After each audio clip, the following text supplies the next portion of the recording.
Hello, everyone. We are going to be starting very soon. Just giving a few seconds for other participants to join us.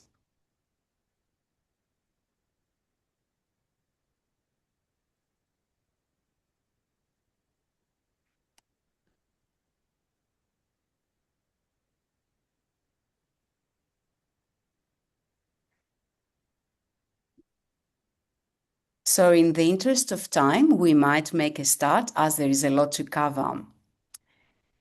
Hello, everyone again. It's a pleasure to have you with us here today.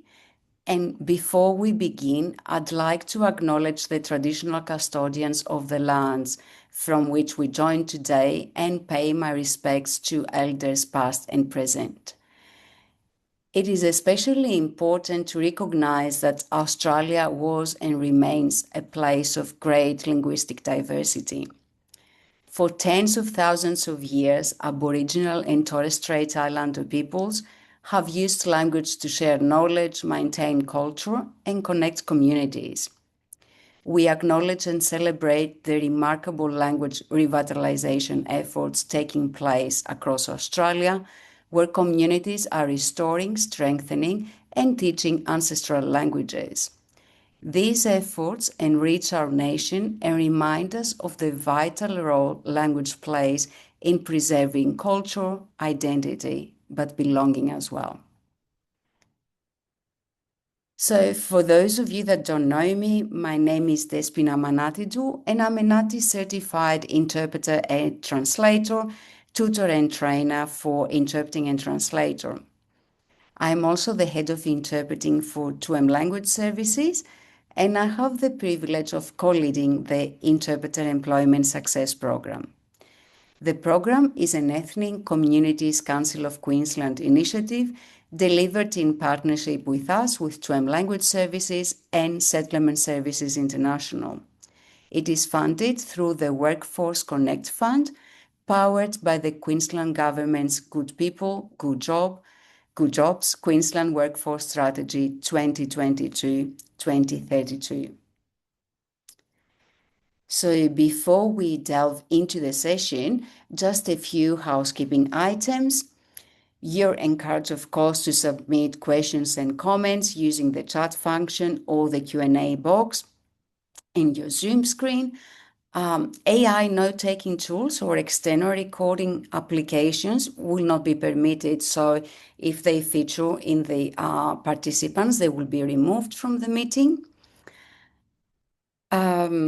We won't be issuing any certificates for this session, but should you be audited by NATI as a credential interpreter, we are more than happy to attest to your participation to the session, provided, of course, that you have registered and you're featuring as a participant here today.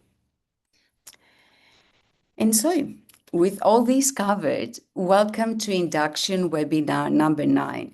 Interpreting for Families and Children.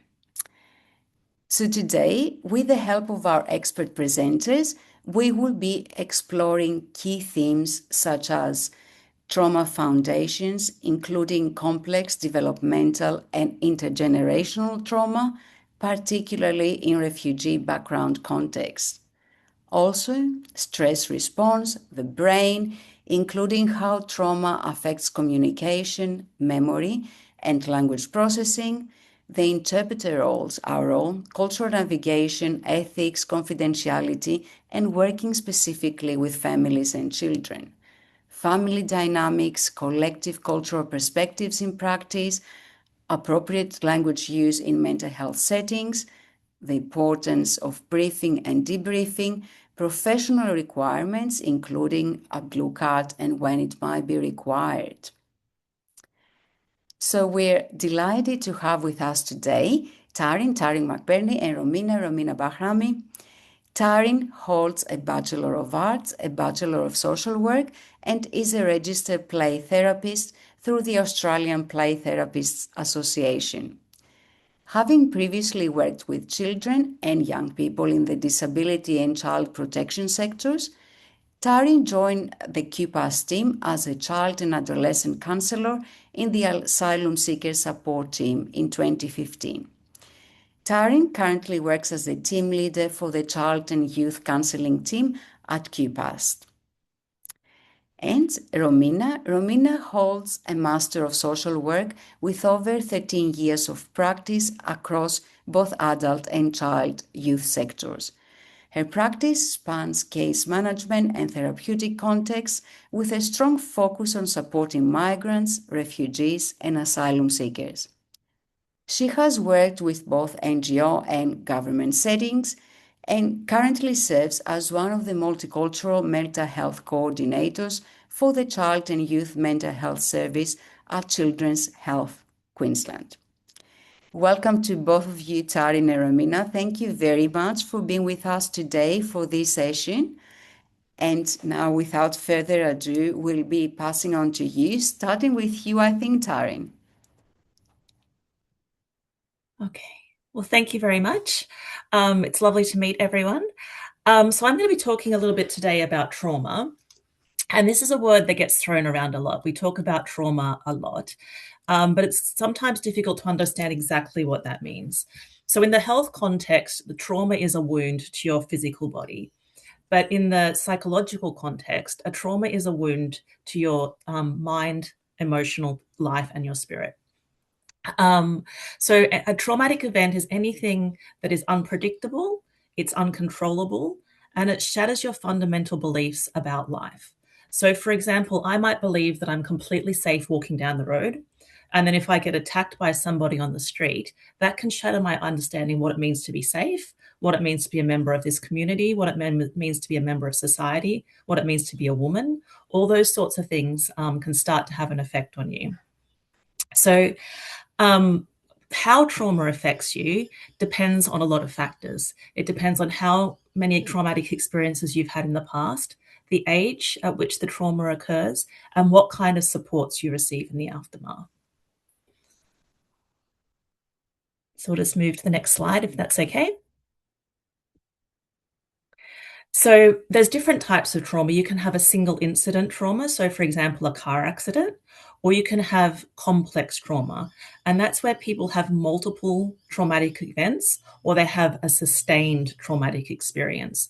So for example, the refugee experience is considered complex trauma because often people have multiple things that happen to them. They may experience persecution, they may experience having loved ones disappeared or seeing loved ones killed.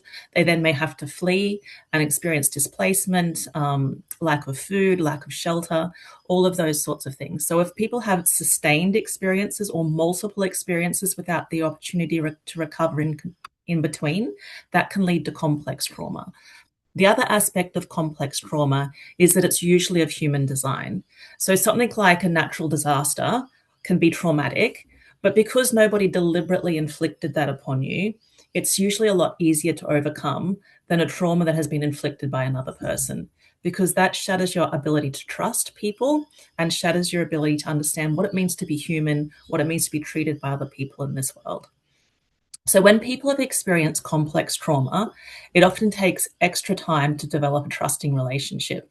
So taking that time to get to know someone and taking things slowly can be really important. Often when we have counseling with clients, we try to use the same interpreter. That's because if a client becomes comfortable with an interpreter, so they can have the same interpreter over time, that helps develop comfort and safety. Okay, next slide, please. So because we're talking today about children and families, I thought it was important to mention developmental trauma. So this is any form of trauma that happens during a child's development, but it's especially important during the first 3 years of their life. And that's because that's when the brain is developing most rapidly. So if a child has traumatic experiences in those first 3 years, it can affect how their brain is wired for the rest of their lives. So children need very safe, predictable, loving environments to develop in the most optimal way. But if that child is exposed to abuse, whether that be physical, emotional, or sexual, if they're exposed to neglect, whether it be physical or emotional, or if there's dysfunction in their household, that can impact on how a child develops.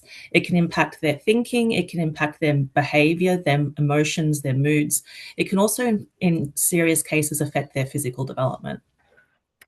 So in circumstances where there's, for example, a parent with a mental illness or a family member with a mental illness, somebody in their family has been incarcerated, if their mother is being treated violently, if there's substance misuse in the family, or if there's a high conflict divorce. Not all divorces are going to traumatize children, but if there's a high conflict divorce where children are being used as messengers, where parents send messages between the children, or if their children are being dragged in and out of court over custody battles, that can also contribute to the development of trauma in children.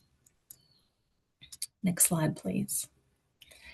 And then there's intergenerational trauma, and that's where trauma can get passed inadvertently from one generation to another.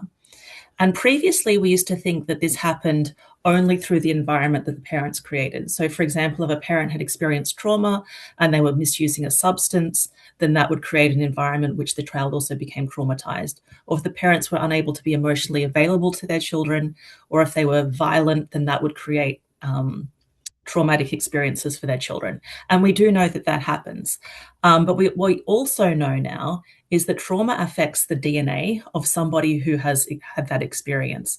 And those changes in DNA can be passed on to their children and grandchildren.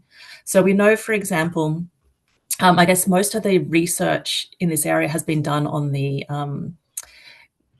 descendants of Holocaust survivors. And what they've discovered is that the children of Holocaust survivors were predisposed to putting on weight. And that's because their parents experienced extreme deprivation in concentration camps. And so their bodies adapted to putting on weight with even the smallest amount of food. And so that passed on to the next generation who were predisposed to putting on excessive amounts of weight, even just eating a regular diet.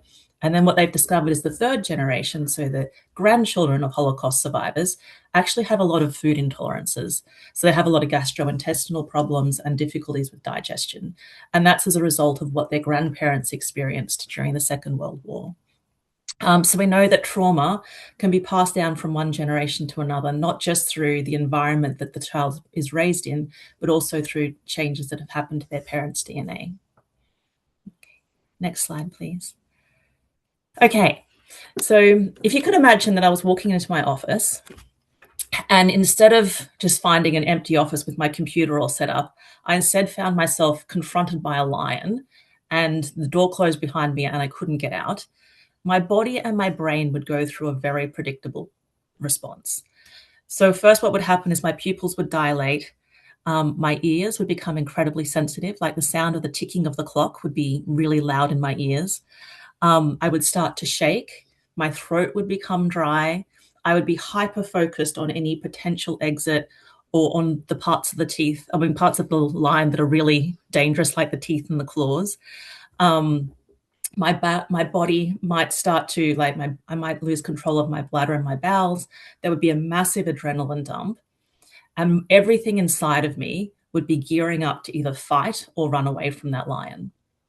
And if somebody asked me to do a complicated mathematical question at that point in time, the chances of my brain being able to process that is absolutely zero, because all I'm concentrating on at that moment in time is survival. So we call this the fight or flight response. And that's where the thinking or rational part of the brain switches off and everything goes into either fighting or running away. But if I was unsuccessful in doing either of those, I couldn't get out the door, there was nothing, there was no weapons or anything for me to fight that lion, then my body and brain would move to the next line of defense. And that would be my brain would shut down to the next level. I wouldn't be able to, my breathing would still be happening and my heart would still be beating, but I would look very blank. I could potentially faint. And I wouldn't be very much aware of what was happening around me. And that's a very merciful state that our bodies and brains go into, because when I was being mauled to death by a lion, I wouldn't be able to feel it. I wouldn't be very aware of what was happening. But say, for example, somebody came in and miraculously shot that lion and I was saved. Every time I was reminded of that experience, say, for example, I saw a lion on TV, or I heard a lion roaring, or I saw a cat, or I saw the color orange, or I smelt animal fur, or I found myself in a locked room. anytime I had an experience that reminded me of that traumatic experience, my body and brain would go through the same responses again. We call that being triggered. So if I went into fight at the time of this experience, which is highly unlikely for me, I'm not likely to try and fight a lion, but if that happened, I would go into fight again. And what we see with people who go into fight mode is there's often a sense of aggression. They might become angry, they will clench their fists, they might start to shout. That's often a sign that somebody has been triggered by something in their past. If I went into flight mode at the time, I would probably go into flight mode again. And the way that might look with our clients is they might avoid showing up to appointments. They might cancel at the last minute. They might not want to be there. If I went in dissociation at the time, so if my brain shut down to the point where I almost fainted or I went blank, then I would most likely present that way again. So people might notice things like the client just looking blank, their speech trailing off, like they're just not present, the client just not being overly aware of what's happening or present with the context. So you might see that presentation in some of the people that you're interpreting for. Okay, next slide, please. Okay, so this is what happens to our brain in times of stress. So if you imagine that my fist is like a human brain, my wrist is like the brain stem. So that's the place that controls our heartbeat, our breathing. That's where we take in sensory information. We don't necessarily process it in the brainstem, but we take it in. My palm represents the limbic system. So that's the part of the brain that processes our emotions. It also processes our gross motor movements. My thumb represents the amygdala, which is the warning system of the brain. And my fingers here represent the cortex, and that's the rational thinking part of the brain. So what happens is when somebody is frightened, when they're triggered into a memory of a traumatic experience, or when they're actually in danger, the amygdala fires, and the first thing that happens is we flip our lids. So the rational thinking part of our brain switches off, and we're starting to react from this limbic system, which is that fight or flight system. And like I said in the previous slide, if that line of defense doesn't work, we will then move to the brainstem. So the limbic system also switches off, and we're operating from the brainstem, where we're not really aware of what is happening around us. So you may see this presentation in clients, or you may have experienced it yourself when something happens out of the blue and all of a sudden you find yourself panicking and you're not quite sure why, or you might be triggered into a traumatic memory of something, or you might find yourself just feeling a little bit detached and you're feeling blank and you're not quite sure what's just happened. It may be that you've been triggered by a traumatic memory. Next slide, please. Oh yeah, that's sorry, that's exactly what I just explained. Thank you. So if you are finding that when you're interpreting and you're having difficulty processing some of the things that you're hearing through a counselling session, somebody may have disclosed something very traumatic and you've had to interpret it.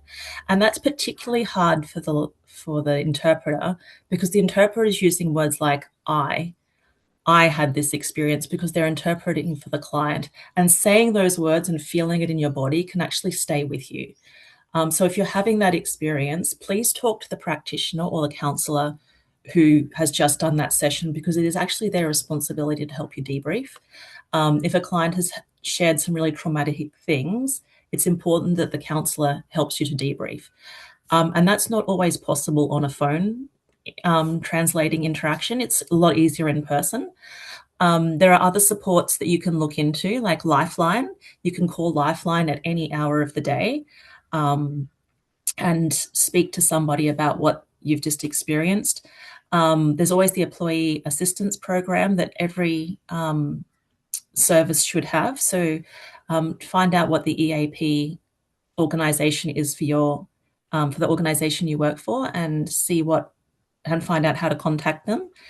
If you'd like ongoing counselling, you can go to your GP and ask for a mental health plan and explain that you work as an interpreter and you're being triggered by some of the things that you're hearing during these sessions. It's actually very normal to feel triggered when somebody tells you when you're hearing traumatic experiences over and over again, particularly if it's someone from your own language community, because it hits a lot harder when it's somebody closer to you. It also, like I said earlier, you're using the words I a lot, which means you tend to internalize. There's the Queensland Cultural Mental Health Centre, which can also help people from multicultural backgrounds. And there's also World Wellness Group, which is located in Stones Corner, I believe, and they can support people from multicultural backgrounds with mental health as well. Okay, next slide, please. Okay, so in terms of interpreting for children, I guess there's some specific things that make interpreting for children a little bit different to interpreting for adults. And I think that that can be around the roles of adults and children in different communities. So in Australia, we're a very individualistic culture, but many people come from collectivist cultures. And in collectivist cultures, it's the role of many adults to parent a child. And I think sometimes there can be challenges with roles and boundaries in terms of what is your responsibility when interpreting for a child. Sometimes we might be tempted to correct a child's manners, particularly if they're acting out in the session or if they're being withdrawn in a session. We might be tempted to tell the child that they need to behave in a certain way. It's also important to understand that often when we're working with children, we use expressive therapies. So that might be play-based or art-based. And it may feel at times like what we're doing is just playing with the child. But each of the activities that we do in play therapy has a specific reason behind it. So, for example, a simple game like hide and seek can have a multitude of reasons why the therapist is using that intervention. Hide and seek offers things like the opportunity for a child to master separation anxiety, to work on their attachment, how comfortable they feel in relationship to others. It's an opportunity for them to conquer their fear of autonomy, being alone for a little while. It helps validate their sense of self-worth when someone is delighted in finding them. It helps to improve their working memory because they have to think about, okay, this person hid here last time, I better not choose that space this time. So there's all sorts of reasons why practitioners choose simple children's games to work with children. And I've had experiences before where I didn't brief the interpreter very well. And the interpreter was a little bit confused about what their role was in that interaction. Some of them joined in the game, which at times is a therapeutic thing and we'd like to see, and at other times is not appropriate. Or sometimes interpreters will speak on behalf of a child. So I might say to the child, oh, you don't have this in your country, do you? And the interpreter will be like, oh, yes, we do. And they'll speak on behalf of the child. And I think that's very natural. As adults, we often do that. But I think it's important that when you are working with a child to ask the therapist first, what is it that you would want from me in this interaction? How would you like me to be? The therapist might say, we'd like you to join in the game. Or the therapist might say, I just want you to interpret what the child is saying. So always check first. And I think it's also the therapist's role to clarify that for you. They should be telling you ahead of time what they would like you to do. And it's important for them to clarify with the child the role of the therapist, the role of the interpreter, and also for the parents, the purpose of that interaction, so that everybody is clear over what's needed during that session. Okay. And now I'm going to hand over to Romina, who will be giving us further information on working with different cultures. Thank you, Thank you. Taryn. Thanks. Yes, thank you very much. I'm going to build on that a little bit on the content that Taryn was sharing. And in this section, I just wanted to share that interpreters often really sit at the crossroads of cultures. This means that as interpreters, you might witness at least two cultures or cultural frameworks right at the same time happening before you. The clinicians and the families or the consumer child or young person that you're working with. And then, of course, on top of that, you have your own culture. So as interpreters, you bring with you your own values, your own knowledge, your own cultural protocols, and it actually might take a lot of space and a lot of energy to stay neutral, even at times that the interpreting support may contradict your cultural values or the role that you play in the community outside of the therapy room. There is some recognition from mental health professionals that much of the therapeutic treatment modalities in Australia are through a very much a Western lens from very individualistic cultures, and that often families require interpreting services are from collectivist cultures. So in the community, you may have heard of other roles, such as cultural consulting jobs, which is very different to an interpreter's job, and a cultural consulting role may invite more of the consultant's personal or cultural views. So the interpreter work is all about working in a triad. So usually it's 3 people, the interpreter, the clinician, and the client. And so as the interpreter, you might find yourself reevaluating your own beliefs about parenting practices, about discipline, independence, ways to emotionally express yourself. You might have this feeling inside of you that you want to protect the cultural norms or feeling defensive on some things that are talked about. Perhaps you might feel stuck between 2 cultures, both the collectivist and the individualistic ideas playing out in the therapy room. It's just really important to be mindful of this, as the way in which some of the things might unintentionally be expressed comes through with the words that we might choose, the tones that we use, the explanations that we give, or the nonverbal communications that we end up doing in the interpreting space. There might be lots of mixed feelings and emotions coming up for you as the interpreter in the process of interpreting. And Taryn talked about that a little bit, because it's completely normal and it's very valid. And we all have to just be mindful of it so that we can hold our own professionalism in the role. So interpreters may sometimes also experience something called cultural empathy, which is not the same as cultural agreement. Cultural empathy means understanding the family's worldview. It means recognizing why parenting practices make sense within that culture, but staying neutral about it means that you're not suggesting that it's the right way or the wrong way to parent. And sometimes cultural empathy means that you, being from the same culture, you can see the cultural logic behind the parenting practices, which means that you see the values and the beliefs that make parenting practices feel normal or easy in the culture. And you can see the why behind the parenting behaviors, but parents will act based on what their culture teaches them about safety, respect, and obedience. So cultural empathy means being able to communicate or translate without any judgment. Cultural empathy would improve your engagement, reduce shame, increase the engagement with the supports that are being offered, and it's helpful to stay connected without becoming over-involved, and being neutral without being too cold, and understanding the family's distress without absorbing it. So it's important to note that interpreters often feel the family's distress more intensely because they share language or culture. And cultural empathy is a word to use to acknowledge this connection, because being neutral doesn't mean that you don't have an emotional resonance.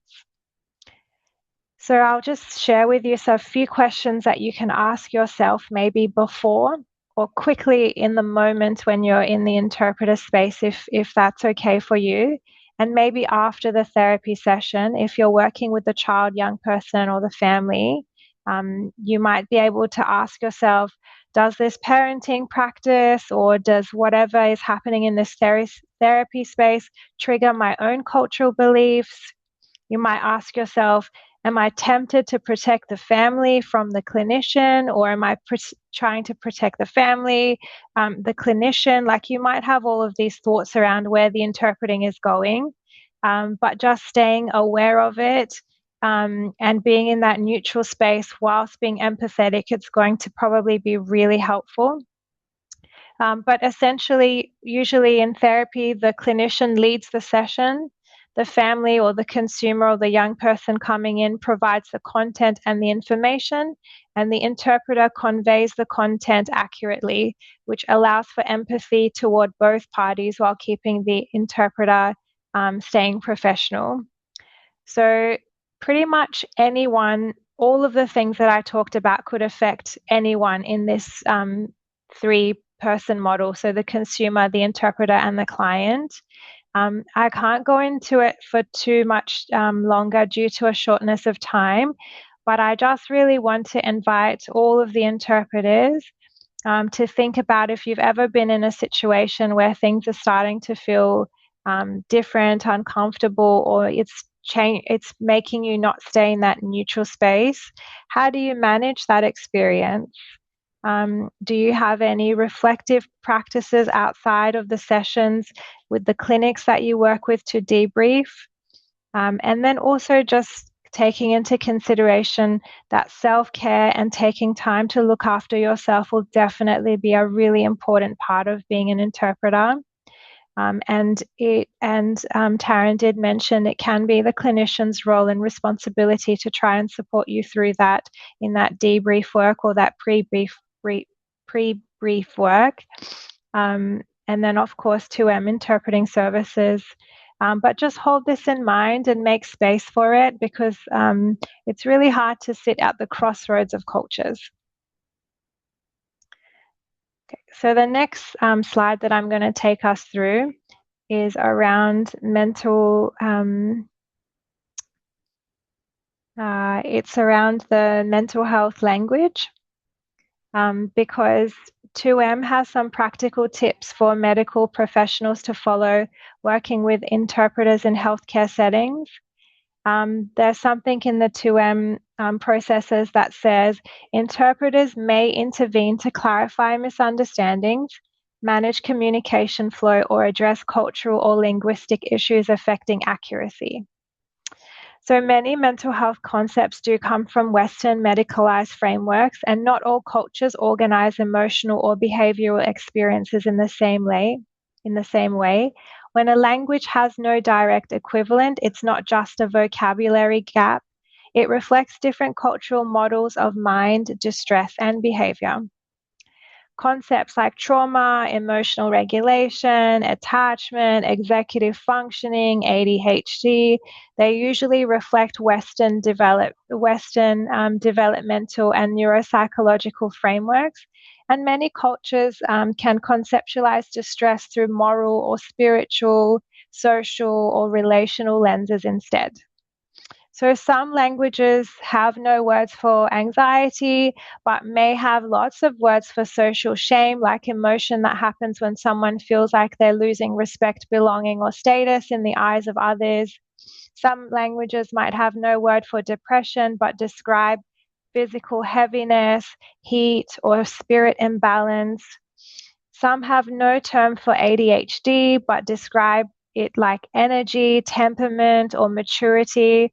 Or sometimes I've heard in the Chinese or Buddhist context, they might call it monkey mind, where there's restlessness and jumping around. There's depression, which might be understood as weakness, a spiritual imbalance, or loss of faith, and might be talked about as heaviness or headaches or exhaustion or lethargy. So you can see that sometimes this mental health language and the jargon piece doesn't quite match up cross-culturally. Even things like disability might be interpreted as family burden, a karma, a destiny, being touched by a spirit, having a low mind. So all of these things we need to be mindful of.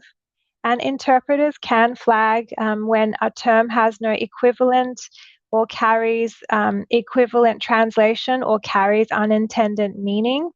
So you can ask clinicians whether they want this to be translated literally, whether they want to use a descriptive language to help with that, whether or not there needs to be a different cultural clarification, because it's going to protect the integrity of the clinical work that's being undertaken. Can I just check in with everyone if everyone's okay? Just going to check the chat as well if there's any questions up until now. Yes, even the phrase, yeah, exactly. Even the phrase mental health can be difficult to interpret. Yes. And that suggestion around asking the clinician to help with the symptoms and things can support. Sometimes people talk about the heart, the mind, the body. Yeah. I'm just going to go on to my last slide now, so I can talk to that a little bit more. And we have kind of really talked about how mental health jargon is very westernized, medicalized, abstract, and culturally specific to some cultures and not others. And so I think as interpreters, we really do need to have structured strategies to ensure accuracy, neutrality, and cultural safety.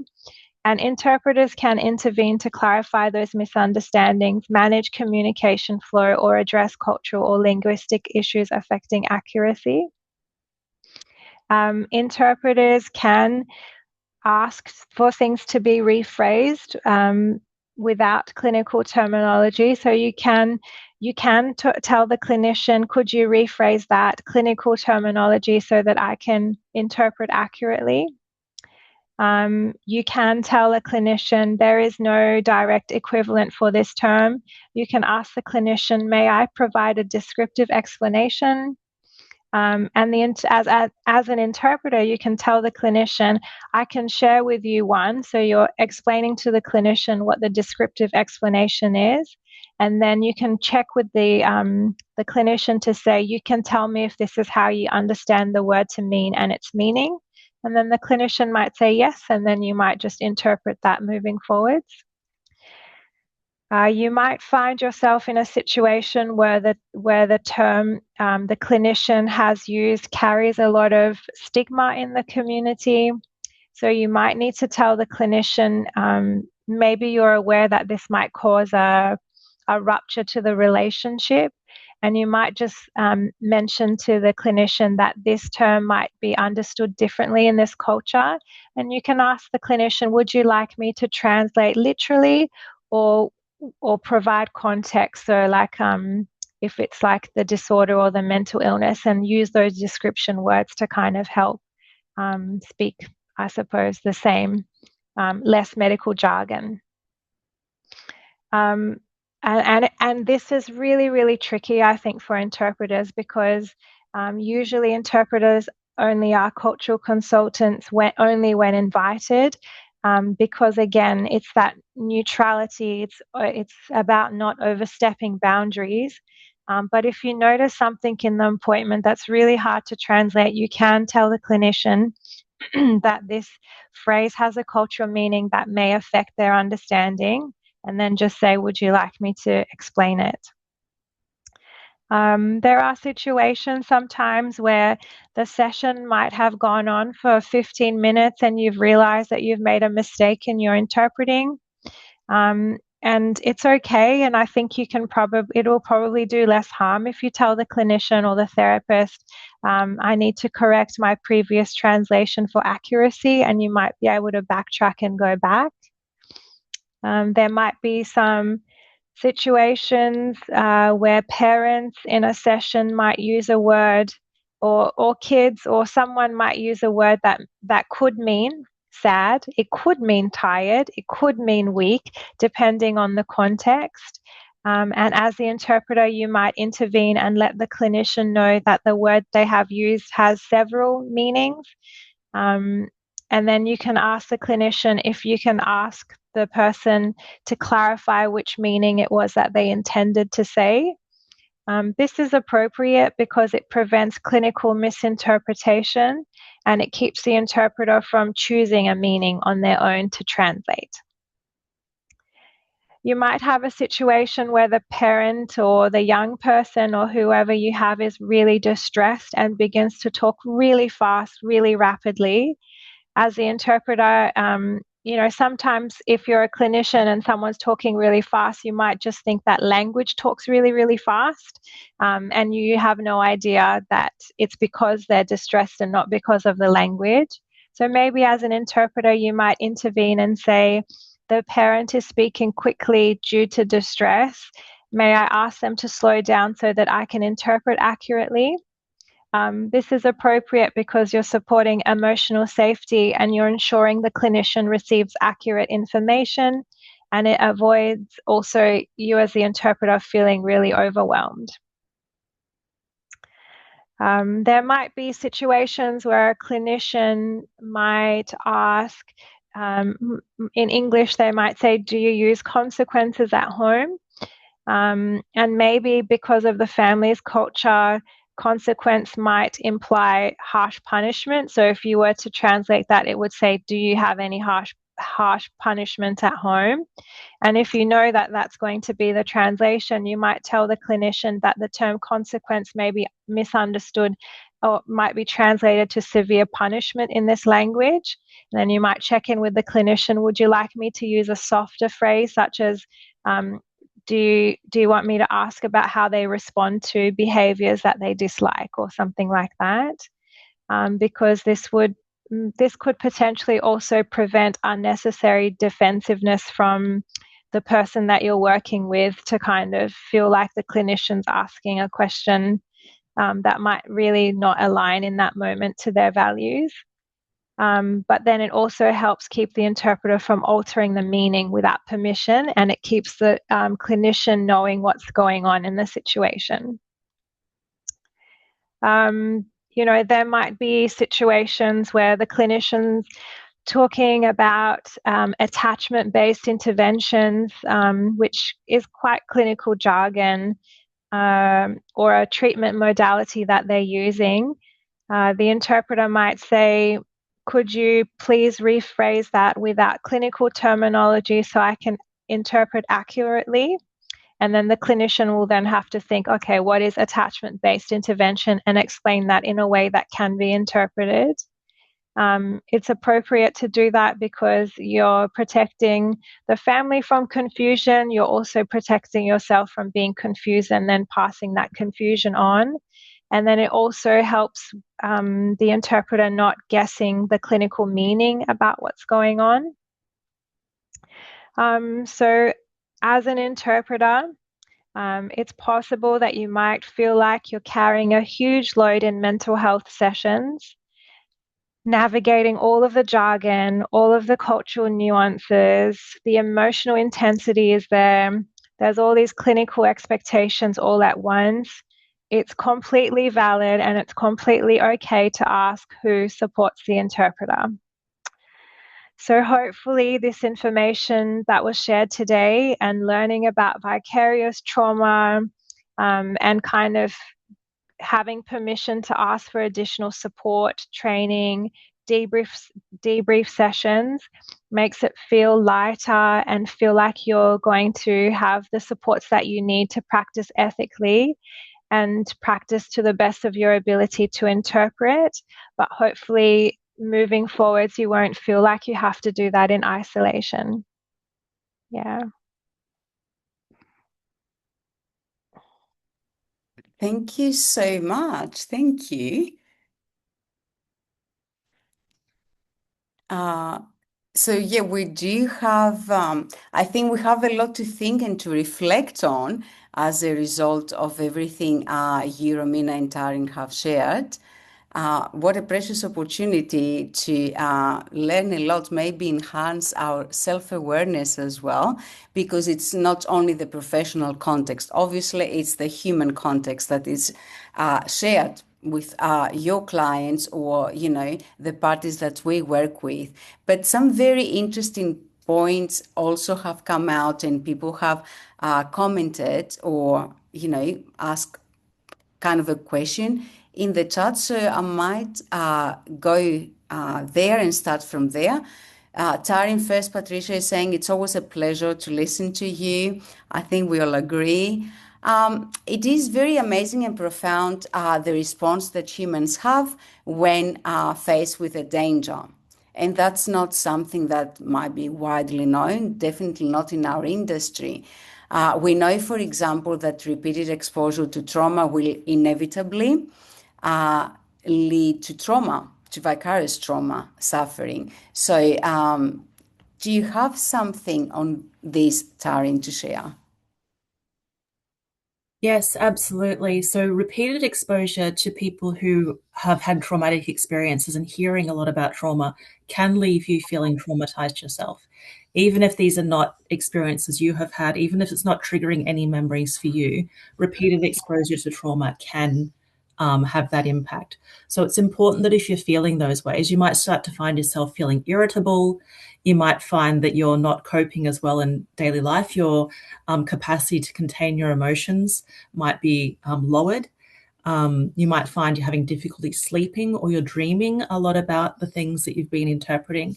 If that's happening, it's important to understand that A, that's completely normal, but you might need to get some support in that circumstance. So, like we mentioned earlier, there's your EAP program that you can go to. You can go to a GP to get a mental health plan, but you can also do things that help you calm. So, things like self care activities, like taking a walk, going outside, getting some fresh air, exercise, making sure your diet is good, you're getting enough sleep. All of those little things can help you when you're trying to deal with the overwhelming load of hearing a lot of trauma. For some people, yoga is a helpful, mindfully based activity that helps them calm or process. For other people, it might be needing a little bit of time off work or asking to do different types of interpreting for a while. If you're finding that doing mental health interpreting is getting heavy, doing a different type of interpreting for a while might be helpful. Whatever it is that you need to take care of yourself, please do that. Nobody's expected to do more than they're capable of or to be overwhelmed by the work.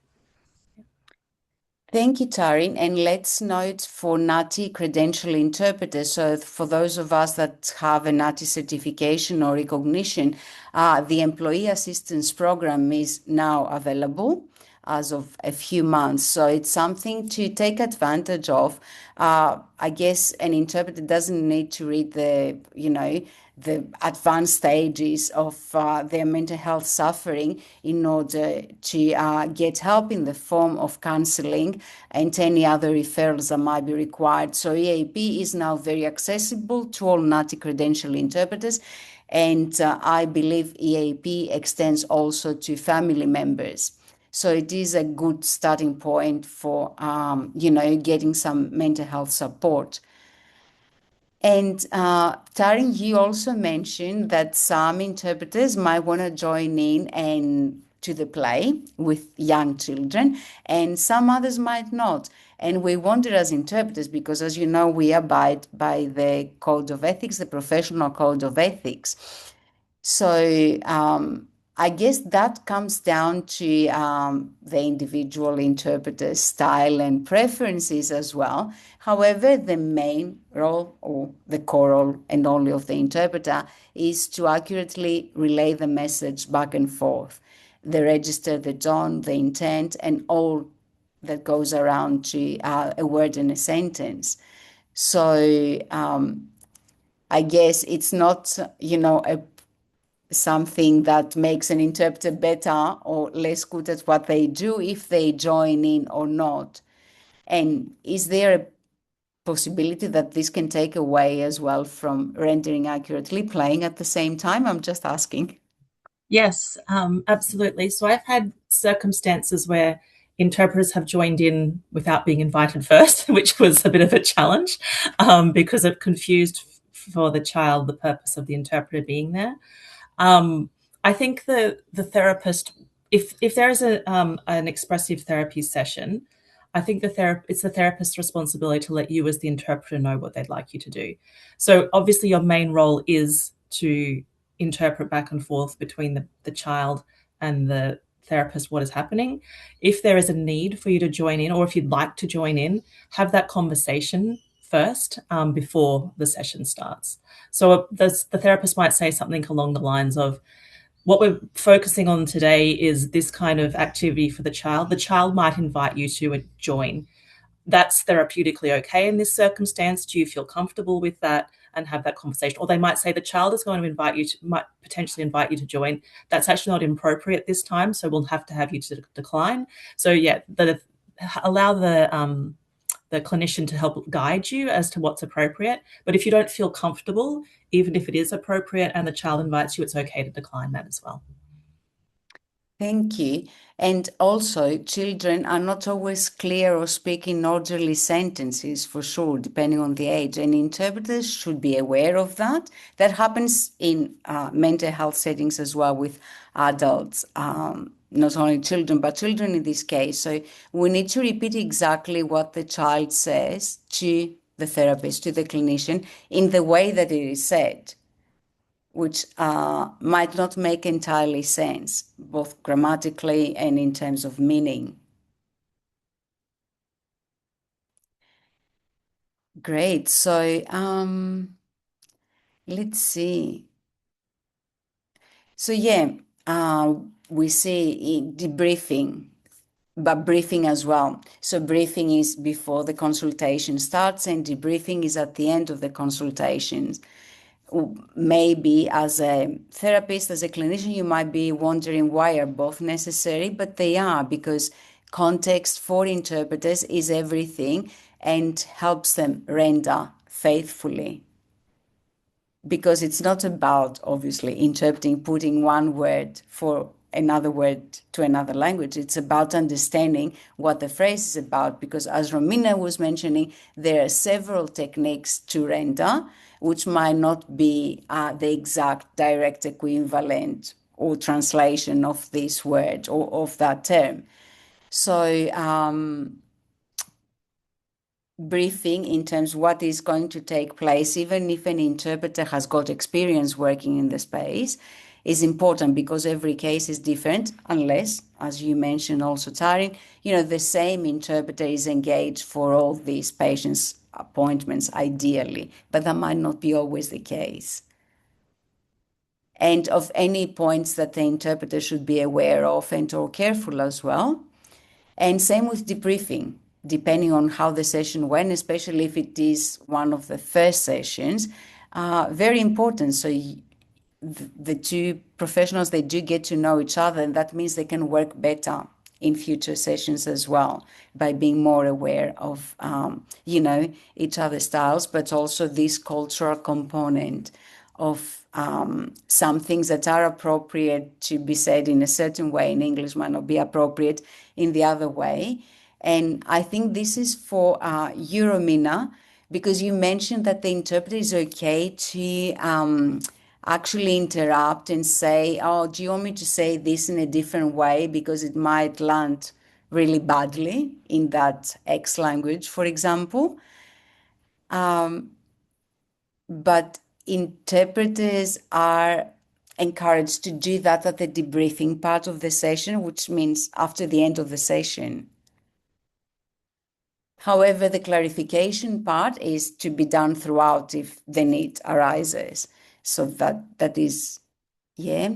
And Oh yeah, carry on. Yes, I was agreeing with you. Patricia is saying, how do we know that the parent is speaking quickly due to distress, though? Can we ask the parent before making that assumption? Yeah. Well, yeah, thank you for pointing that out. It's more about the question. Well, the question is more around the accuracy, to focus on the communication and not the emotion. So if someone is really in distress and talking really fast, as interpreters, we would want to make sure we're interpreting accurately. So it's more about us telling the consumer or the client, whoever it is, that I want to make sure that I'm interpreting accurately. Do you mind if I ask for you to slow down if I need to? And that might just be something you would also have to make overt, so the clinician knows that you're also making that happen. Yes, that is a very good point, because any speed or pace that hinders faithful rendering should be, action or, managed by the interpreter. That's part of our role, in the sense to ask for parties to stop so that we can render. But also, because now we are talking about mental health broadly, right? We're also encouraged not to interrupt mental health consultations, because, coherence and cohesion might be lost altogether, and take notes. So how, I guess, interpreting for family and children in relates to mental health consultations. Romina, that might be something for you. Can you kindly just ask me that question again slightly differently?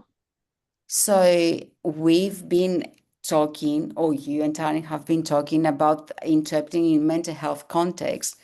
And specifically, we are discussing interpreting for families with children. I'd just like you to point out to us the junction of these two. I mean, mental health is present everywhere, but how do you see that specifically in your practice? Yeah, and Taryn, feel free to jump in, but yeah, that's a big question. But absolutely, it's a really delicate balance, isn't it? Which is why it's really lovely to have come on here to talk about it. Especially if there are, and someone else had mentioned in the chat too, especially when there are cultures that stigmatize mental health, it can be really hard, I think, for interpreters to find the right word to describe someone's experience or to share that. And sometimes it's not about the vocabulary not being there. Sometimes it's about the culture and the attachment to the concept of shame that they have. So it's always a delicate balance between the interpreter and the clinician trying to work out a way to help people communicate in a way that feels safe, that feels respectful, that feels accurate. And really, that's kind of figuring out the closest word for mental illness. What does that mean? Is it someone's experience of feeling weak? Is it someone's experience of feeling like they're in danger? Is it someone's experience of feeling like there's a spiritual failure going on? So it's just really, I think, helpful as well just to have experience-based language instead of those diagnostic labels. That's a really good point. Also, thank you for pointing out some things that as interpreters we can do for our well-being altogether, our mental health included. And some of us, we do go to the gym and try not to think the problems at work, which is a great thing to do. But if there are issues there, I guess, even though we don't try actively to think about them, they will surface if triggered. Is that correct? And should these issues surface, it's great to come back, to the agency, to us. Of course, you're always welcome as the first point of contact. But we're not trained counselors or therapists, right? That's why there is EAP. There are organizations like Taryn mentioned and Romina as well, where you can get specialized and tailored to your needs and circumstances help. So yes, always welcome, and you're gonna find that we actually work and or promote the same organizations that have been mentioned throughout the session, but doesn't, negate the need for specific and professional help. So taking your time to get to where you are is so important for clinicians. Some psychiatrists rush appointments and questions come very quickly, making consumers nervous. Psychologists are better in this aspect. Yes, I think we can all vouch for that. And yes, from the conversation today as well. And I think we have some questions in the chat about the program and certificates. I just want to reiterate, we won't be issuing certificates, but for those attending this webinar, you can count it as professional development when you recertify your credential.